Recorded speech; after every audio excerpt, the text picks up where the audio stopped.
Baha pa rin sa ilang sementeryo, kaya ang ilang maagang bumisita hindi mapuntahan ang puntod ng kanilang mga yumao. May mga nagsimula na ring maglinis bago pa man ang dagsa ng tao sa undas. Nasa frontline ng balitang yan, si Laila Pangilinan. Ilang araw pa bago ang undas, nag-umpisa ng maglinis ang pamilya ni na Michelle sa Baguio City Public Cemetery. Ipapakita naman yung love natin sa kanila kahit wala na. Ang ilan namang pamilya, umuupa na lang ng tagalinis gaya ni Nanay Norma. Kumikita raw siya ng halos 5,000 piso kaya malaking tulong sa kanyang pamilya. Malaki naman.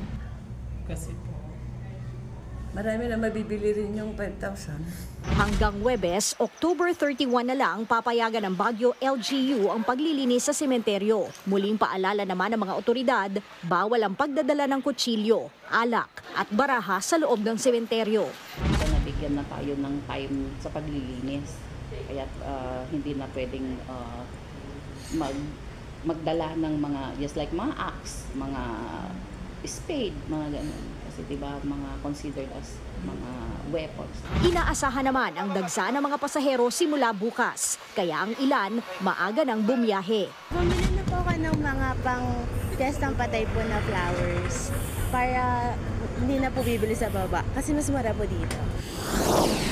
Sa Manila South Cemetery, hanggang binti pa ang baha sa ilang bahagi ng sementeryo. Si Nanay Maria na galing pang Pangasinan, dumalaw na sa puntod ng kanyang magulang.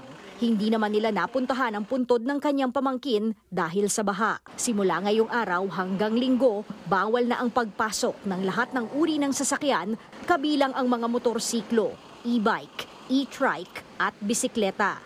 Samantalang ang oras ng dalaw ay pinapayagan mula alas 5 ng umaga hanggang alas 5 ng hapon. Sa Sucat, Parañaque, bahagya ng sumikip ang daloy ng trapiko sa labas ng ilang sementeryo. Nag-umpisa na kasing dumating ang mga bibisita sa puntod ng kanilang mga namayapang kaanak. Sa San Juan Cemetery, kasamang nag-inspeksyon ng mga pulis si Mayor Francis Zamora at ilan pang opisyal. Bahagi raw ito ng pagsisiguro nila na handa sila sa pagdagsa ng mga bibisita ngayong undas. Sa labas naman ng Manila North Cemetery, handa na ang mga tindahan ng bulaklak pero matumal pa raw ang bentahan. Sa ngayon, hindi pa raw nagtataas ang presyo pero maaaring tumaas yan habang papalapit ang undas. Nagbabalita mula sa Frontline, Laila Pangilinan, News 5. Mga kapatid, Cheryl Cosim po, huwag maging huli at maging una sa lahat sa balitaan. Para sa tuloy-tuloy na talakayan sa Frontline, mag-follow at mag-subscribe sa social media pages ng News 5.